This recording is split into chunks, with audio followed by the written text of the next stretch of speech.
Halo, selamat malam pemirsa. Senang sekali bisa kembali menemani Anda dalam Info Dunia pada malam hari ini. Informasi dari berbagai penjuru dunia akan kami sampaikan.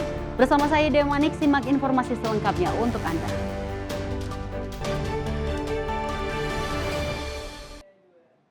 Pemirsa, kita awali informasi Info Dunia dari sebuah restoran baru di Nairobi, Kenya. Ini mencuri perhatian berkat makanannya yang 3 robot pelayan yang menjadi daya tarik utama. Namun kehadiran robot ini menimbulkan kekhawatiran terkait dampaknya terhadap lapangan kerja manusia. Ini waktu makan siang di Robot Cafe di kawasan Kileleshwa di Nairobi. Dan ada pelayan unik yang telah membawa kegembiraan. Thank you, Nadia. Nadia adalah salah satu dari 3 robot pelayan di restoran ini yang bertujuan meningkatkan pelayanan.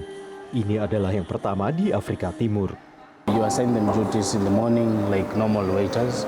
You tell them which tables one particular robot is supposed to go or what is expected to do there.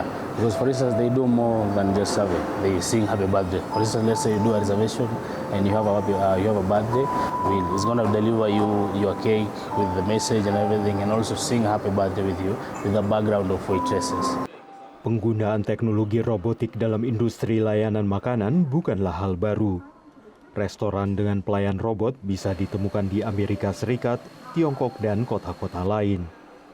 Tapi konsep ini baru ada di Afrika. Sejak dibuka di Nairobi 2 bulan lalu, menurut staf Robot Cafe, sambutannya sangat baik. Dengan robot-robot menjadi daya tarik bagi para pelanggan, seperti Brooke Abito, yang hari ini datang bersama keluarganya untuk makan siang. I was happy to show my kids this, in Africa, in your own backyard. So yeah, it was very good. You can see that the technology needs a bit of development, but it's really nice how the robots take the food, they come and serve you. And when I come back next time, I want to see the robots more interactive, taking your orders, bringing your food. But it's a very good first step. Menurut data pemerintah, industri perhotelan merupakan salah satu sumber lapangan kerja yang besar di Kenya. Pengenalan robot di sektor ini membawa kekhawatiran akan tersingkirnya pekerjaan manusia oleh mesin.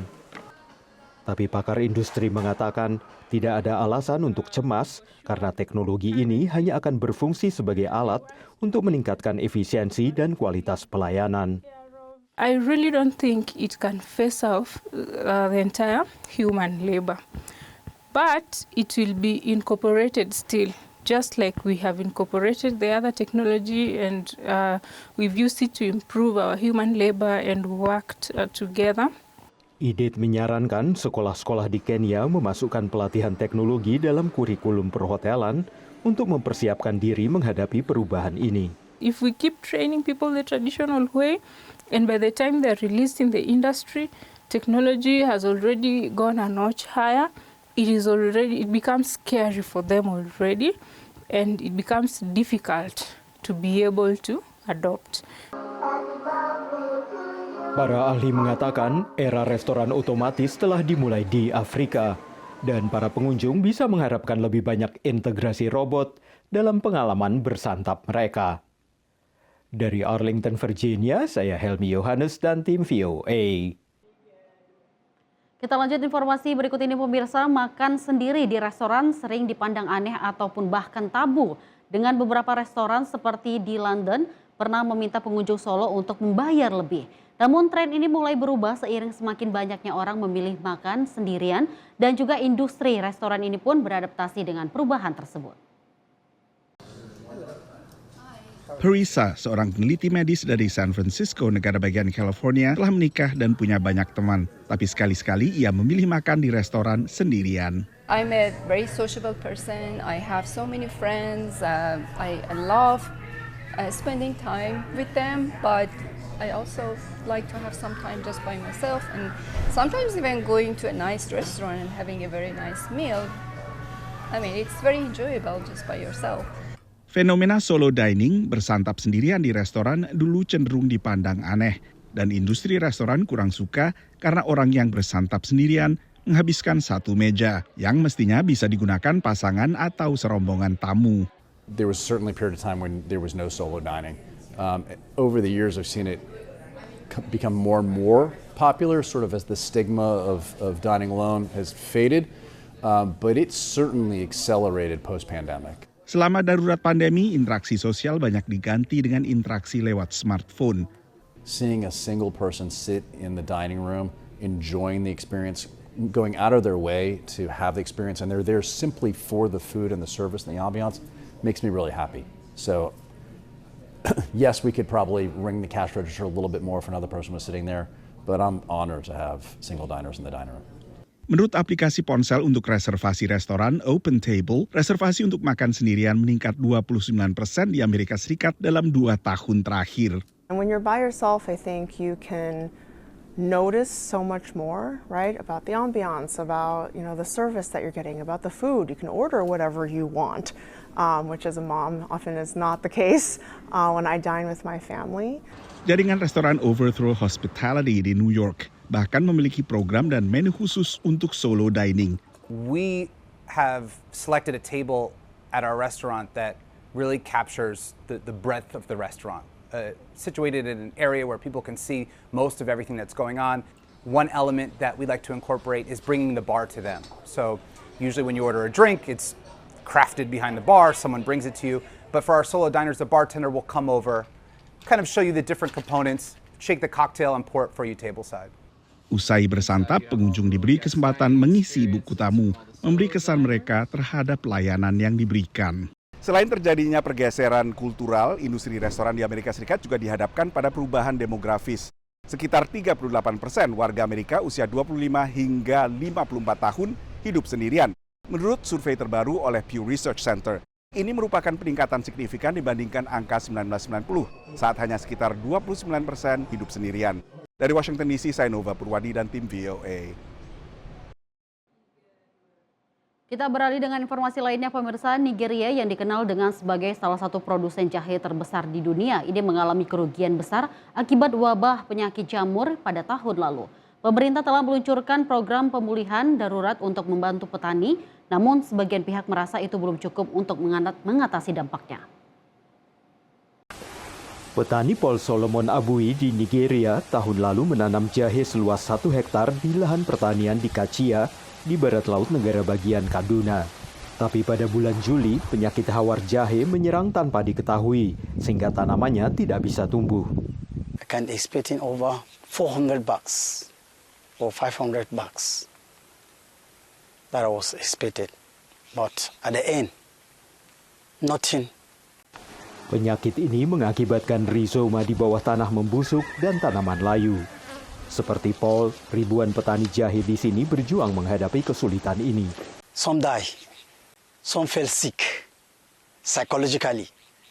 Like us, we feel it psychologically. We just maintain like something did not happen.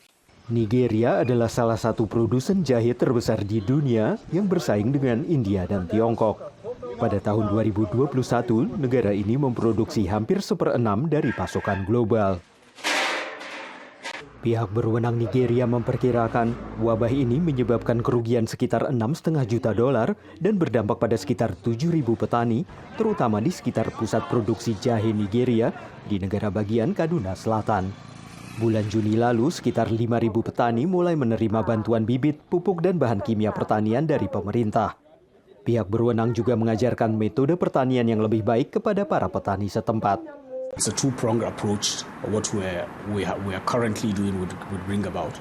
One is that they are going on a crop rotation for their livelihood, sustenance to continue. What we've provided is for them to be able to plant maize and sorghum. On the other hand, we're also very hopeful that crop rotation would be able to break the chain of this disease. Petani jahe Daniel Bitres merasakan manfaat dari skema pemerintah, tapi berharap bantuan datang lebih cepat. We expect those things to come early around April so that by when you early planting give good result. Para pejabat Nigeria mengatakan hasil dari ekspor jahe dapat menambah $6,3 miliar bagi perekonomian negara ini pada tahun 2030. Tapi menurut para petani, dengan intervensi pemerintah yang terbatas, mereka mungkin harus menunggu untuk waktu yang lama tanpa ada kepastian. Dari Arlington, Virginia, saya Helmi Yohanes dan tim VOA. Pemirsa, dua pemuda inovatif di Mozambik ini menggunakan sumber daya daur ulang untuk meningkatkan kondisi kehidupan di komunitas mereka. Salah satunya berfokus pada penyediaan energi terbarukan, sementara yang lainnya mengembangkan drone untuk memetakan daerah rawan banjir dan juga misi penyelamatan. Di bawah naungan pohon mangga ini, Nelio Mazivila yang berusia 17 tahun membangun sebuah laboratorium sementara. Di sini ia memperbaiki peralatan elektronik dan rumah tangga menggunakan barang bekas dari perangkat lainnya. A maior parte do material que uso aqui é reciclado, material de sucata, retirado em TVs velhas, amplificadores. Se preciso do material urgentemente, vou até um centro que vendem e compram sucatas. Fora disso, são meus amigos, vizinhos, têm me dado TVs, rádios, eletrodomésticos velhos. Nelio mengatakan ia bisa menyediakan energi bersih dan berkelanjutan serta penerangan dengan baterai dengan memakai inverter yang mengubah arus searah menjadi arus bolak-balik untuk menjalankan sebagian besar peralatan rumah tangga dan lampu.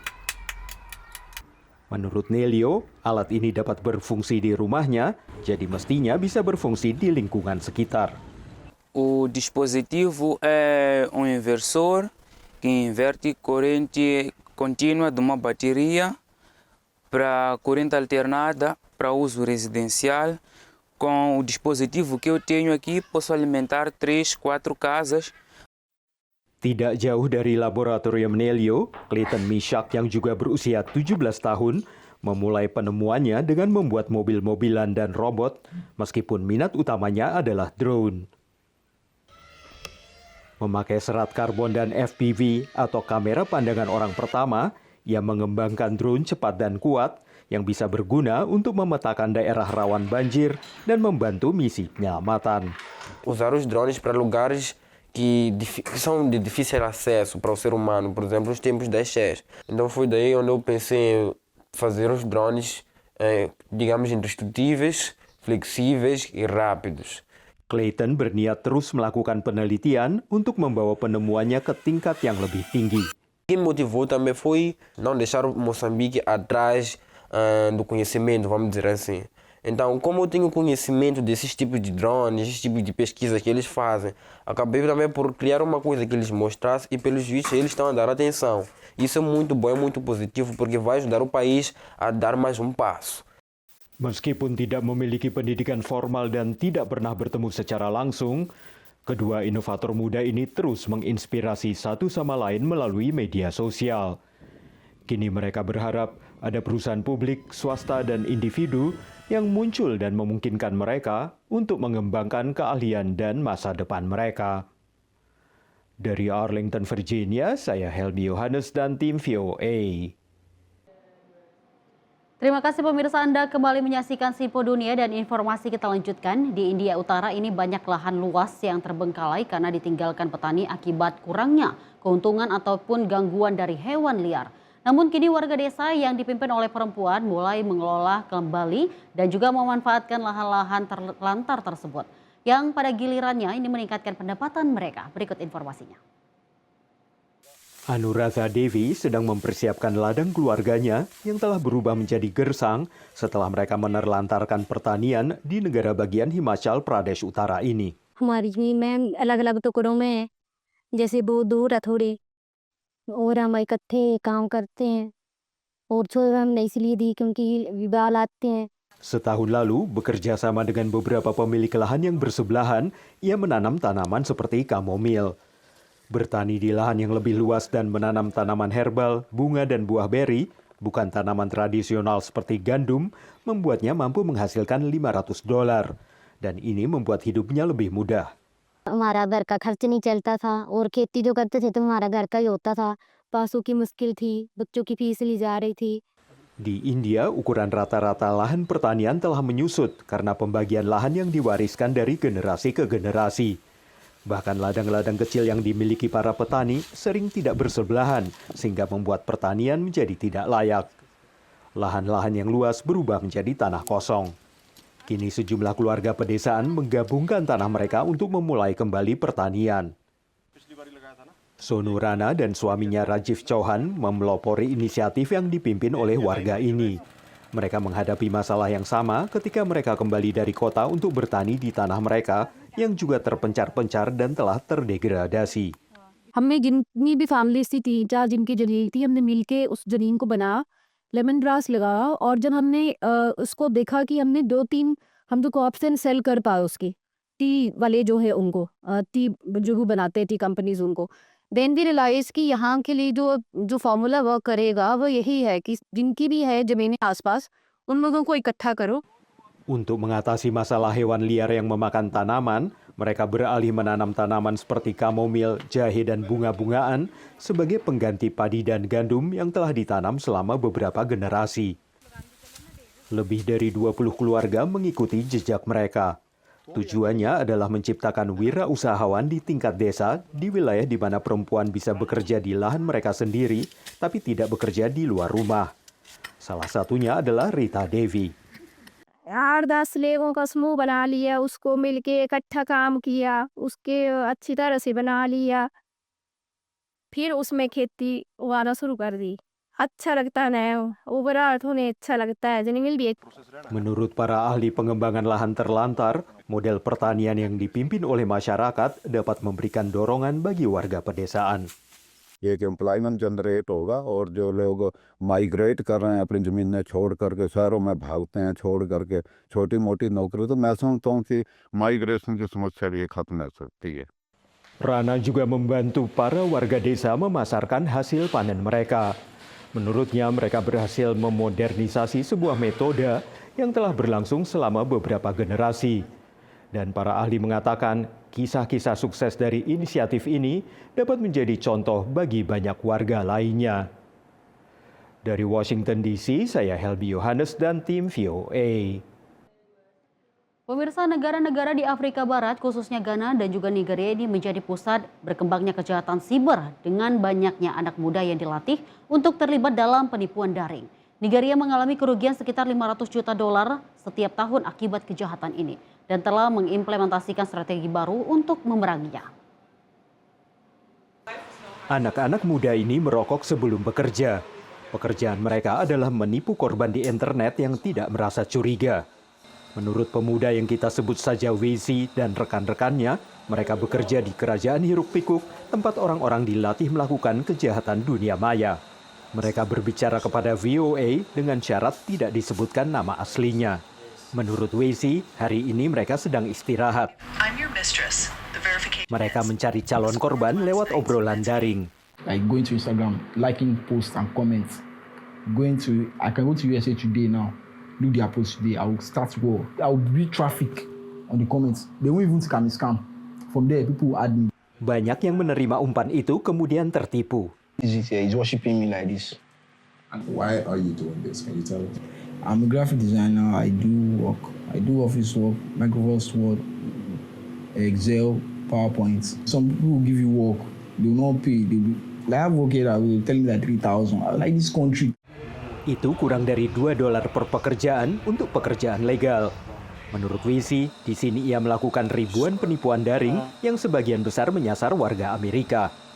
Para pejabat mengatakan penipu dari Afrika Barat sudah terkenal secara global. Menurut Komisi Kejahatan Ekonomi dan Keuangan Nigeria, negara ini kehilangan sekitar $500 juta per tahun akibat kejahatan siber, termasuk penipuan online, phishing, pencurian identitas, dan serangan terhadap lembaga keuangan. Pihak berwenang mengatakan 3.400 pelaku kejahatan telah dihukum tahun lalu dan ratusan juta dolar telah dikembalikan. Untuk membantu, Nigeria meluncurkan Desk Respons Cepat Kejahatan Siber 24 jam akhir Oktober lalu. It's a containment strategy. It is a preventive framework. It's an initiative to save members of the public from any damage, from any loss that cybercrime, may want to bring. Angka nasional menunjukkan Nigeria berjuang menghadapi pengangguran tinggi dan inflasi yang mencapai titik tertinggi selama 28 tahun. Sementara menurut Adeniyi, ia beralih ke penipuan online sebagai sumber pendapatan yang lebih diandalkan bagi keluarganya. I have to work hard, take care of my mom, buy whatever she wants. Seorang juru bicara Komisi Kejahatan Ekonomi dan Keuangan Nigeria mengatakan, Negara ini juga berencana membuka pusat penelitian kejahatan siber untuk membantu warga Nigeria yang memiliki keterampilan teknologi mendapatkan cara yang legal untuk menghidupi diri mereka sendiri dan keluarga mereka. Dari Arlington, Virginia, saya Helmi Yohanes dan tim VOA.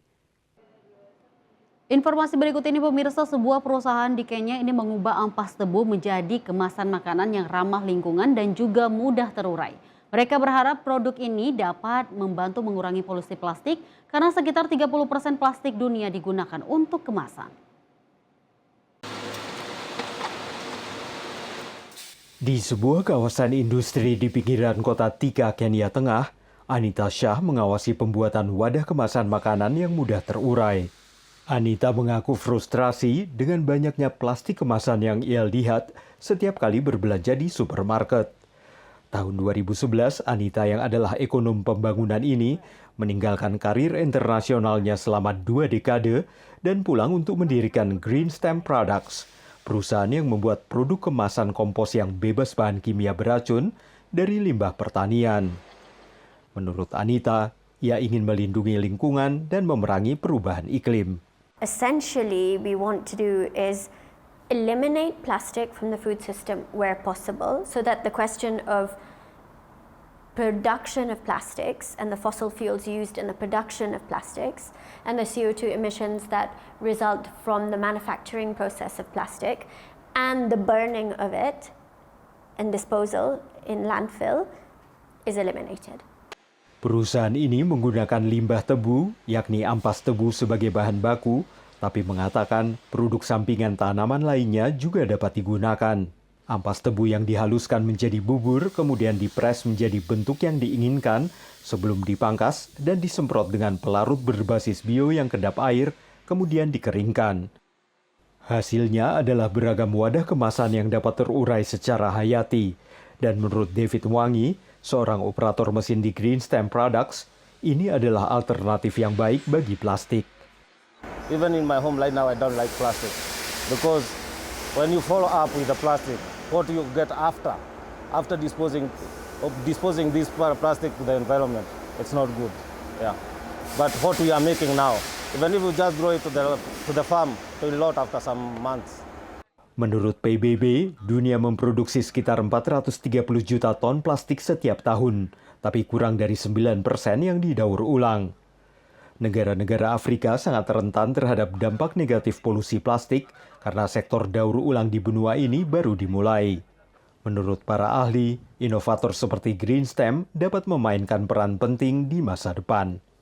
Innovation and technology-led innovation is really, I would say, the main thing to unlock how the 21st century will disrupt the 20th century businesses and end up with a much cleaner planet and even more jobs as well. Green Stem mengatakan saat ini mereka memproduksi 100.000 lembar produk kemasan per bulan dan sedang memasang mesin baru yang akan meningkatkan jumlah produksi menjadi 2,4 juta lembar per bulan. Menurut Anita, harga produk Green Stem sedikit lebih mahal dibanding alternatif plastik. Tapi itu hanya sekitar 50% dibandingkan dengan harga produk serupa versi impor. Dari Arlington, Virginia, saya Helmi Yohanes dan tim VOA. Pemirsa, informasi tadi menutup perjumpaan kita dalam Sinpo Dunia pada malam hari ini. Saya Dewi pamit, sampai jumpa di edisi Sinpo Dunia berikutnya.